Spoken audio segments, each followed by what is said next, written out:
Digital PR done right. What even is digital PR? Today, I'm joined with the market leader, Annie from DWS. So let's jump straight in then. With regards to digital PR strategies, I believe you've got certain questions for myself. Exactly, James, because I know you are an SEO beast, and digital PR is one of the strategies that help websites to rank not just on Google, but now on AI, and we're going to dive deep into it. Yeah. How does that help? So in your experience, what are the type of digital PR campaigns out there? So there's multiple different digital PR campaigns. So it's profile PR, which is absolutely massive for personal branding. I think it's key. There's expert commentary, which if someone's in the SEO industry, they'll understand that it's almost like a niche edit inside of it, an existing article, and then they're kind of the expert giving some sort of commentary that's there. And then there's just general brand exposure. Digital PR is absolutely key, both for SEO and, like you said, it's become even more important now with regards to LLM visibility. Getting on those trusted sources is key.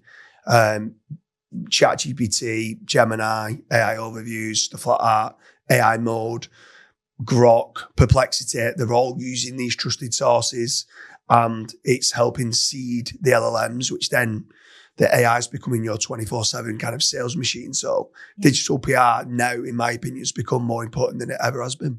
Exactly. And I've seen that in our team, we run either reactive or like sort of like a proactive campaign. So we kind of divide the digital PR into like two buckets. One of them is reactive, which is like, something happened, like a war started. So now a brand could kind of give their sort of opinion and angle. Or if it's a proactive one, then we do a data search, like a data research, and we'll put the brand as an expert who done that. So on study. On there, then a lot of different companies call a lot of different things. So on the reactive, we call it newsjacking. It's a trending topic that you're leveraging, and then you're putting your expert kind of thingy onto there. You've also got brand jacking at times. It could be one of your competitors. It's in the news, and you could give your opinion on there, which is another type of. This is where, when I said just general kind of digital PR, they're leveraging different trending topics. On the proactive, you're coming across as a key person of influence, personally, or the brand is, with data-driven studies, which is kind of within DWS, they're calling it proactive digital PR. If you're able to get that data and surveys out to the general market, the amount of other, not just regional news, but local news and just general magazines and stuff like that, they start referencing those data studies. It does cost a little bit more to be putting all the surveys in place, but the amount of backlinks and exposure you can get for that is incredible. Yeah. In the SEO circle, we also talk about consensus. Could you explain that to other business owners and CMOs? What is this consensus, and how does digital PR help? The old traditional way of the 10 blue links within Google, you cared about being ranking position number 1 in Google. That was the be all and end all. If you was a serial entrepreneur, you might care about being number 1, number 2, and number 3 and trying to control the rankings. With regards to consensus, now page 2 and page 3 and page 4 of Google matter, where they never really used to. They used to say you can hide a dead body on page 2 of Google because nobody looks there. But now, page 2 is still getting picked up by the LLMs, by ChatGPT, the major ones. Like, I'd say the major 2 is Gemini AI overviews in Google and ChatGPT. And they're doing something that's called query fan out. So they're fanning out your query and they're using the top 50 results to form part of the answer and doing chunking. So they're taking bits of content from many places and synthesizing their result.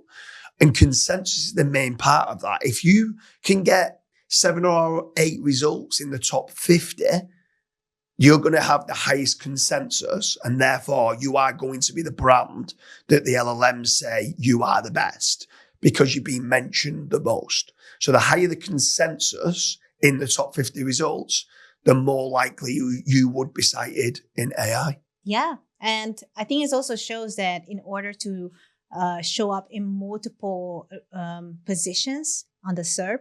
Not only do you have to control what's on your site, but like do a lot more off-site activities. I mean, digital PR is part of it, but there's also different strategies like guest posting initiatives and other link building strategies too. Yeah, sure, for sure. I mean, you mentioned in there with regards, you've got your on page. I always call it the claim, frame, and prove model. So you've got claiming something and framing something in a way on your own website, which is fine, but that's a first party source. Realistically, you need that first third party source to do the proof element, and it's the most important element.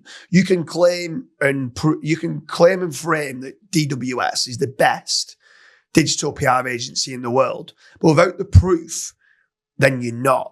But if you go and get yourself testimonials, reviews, case studies, and you're an award-winning agency, for example, at that point, that's the proof that backs up that you are the best digital PR agency. And it becomes really, really important to get that third-party corroborative source right, which is done via digital PR. It could be done with guest posting. It could be done with niche edits, could be, depending on how much, if it's an existing ranked article to get the branding.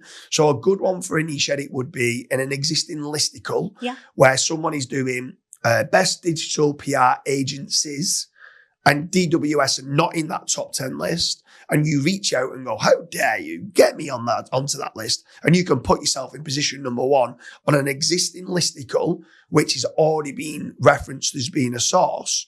DWS goes in there. That's a great other way of building consensus because it's already a trusted source. So with regards to like citations, that's more defining the entity. So it's still good to do. It's still a third party source, but that's repeating your NAP, which is your name, address, and phone number. And if you keep defining the entity, if they know who you are, I always say who you are, what you do, and why you're freaking brilliant. So the who you are, define the entity. Who is DWS? When was DWS founded? Who is the founder of DWS? What services did DWS do? Is the what you do? Why they're freaking brilliant is the third-party corroborative sources for the proof.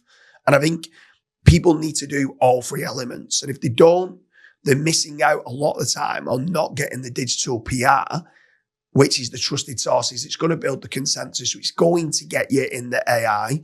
And it's also going to help better rankings within Google or Bing. Yeah. And now that people know the importance of digital PR and how it affects not just Google, but AI rankings, when do you think is the best time for a brand to start investing in digital PR? That's a great question. And some people don't like me saying this, but I believe you should start it straight away. ASAP? As soon as possible. So like, I believe you should, when you first launch the site, I believe you should define the entity. So you go and get what a real business would probably do. He'd probably go and get himself listed in all the business kind of directories. So go and get yourself in there. They're all no follow, naked URL backlinks. But literally from day one, if you've gone and done a great job. So if I've gone and bought a business or I've been setting up a new business and we've gone and done the first few weeks, we've gone and done some really good prestigious jobs. I want to shout and scream about that. I want to get the digital PR campaign to shout and scream about these jobs that I've done.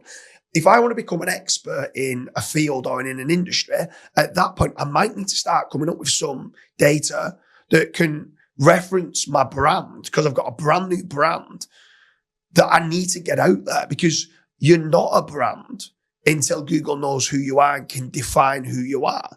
And there's something, I don't know if you've ever heard of it, there's something called a KGM ID. Stands for Knowledge Graph Machine ID. And until your brand has got a KGM ID in Google, you are not a brand. You are not an entity. Google doesn't know who you are. So until I got a KGM ID, James Dooley was just fresh air. Like, in fact, James Dooley, every time someone said James Dooley is a brilliant SEO, James Dooley is a lead generation expert, they was always referencing a music composer in the US because that's who had the KGM ID for James Dooley. Until I managed to get the KGM ID in the knowledge graph, which digital PR massively helps you get that because they've got trusted sources. Until you get that, you're not a known brand. And a lot of people forget that element as well. And when you can do good quality digital PR, they're the trusted sources that you can add into your wiki data, which then helps you get the knowledge panel. And everyone should be working towards getting a corporate knowledge panel and a personal knowledge panel, because that forms part of the training data within LLMs. It's the cheapest way of information retrieval that you can get if you're a known entity. And if you're not, you're going to struggle. Understood. Yeah. Right. So one of the things that now people want to probably know, like how to start a digital PR campaign. There are so many ways. We have started in the beginning. What is your favorite way to start a digital PR campaign? So number one thing that I always say is don't procrastinate. So just you need to get going. And what I would do is I'm a big advocate that if I need my roof fixing, guess who I'm going to go and get to fix my roof? A roofer. Yeah. So if I'm looking to get digital PR, I'm going to be going out there and I'm going to be searching for the best digital PR agencies that there is out there. I'm obviously joined with yourself, so I'm going to recommend DWS.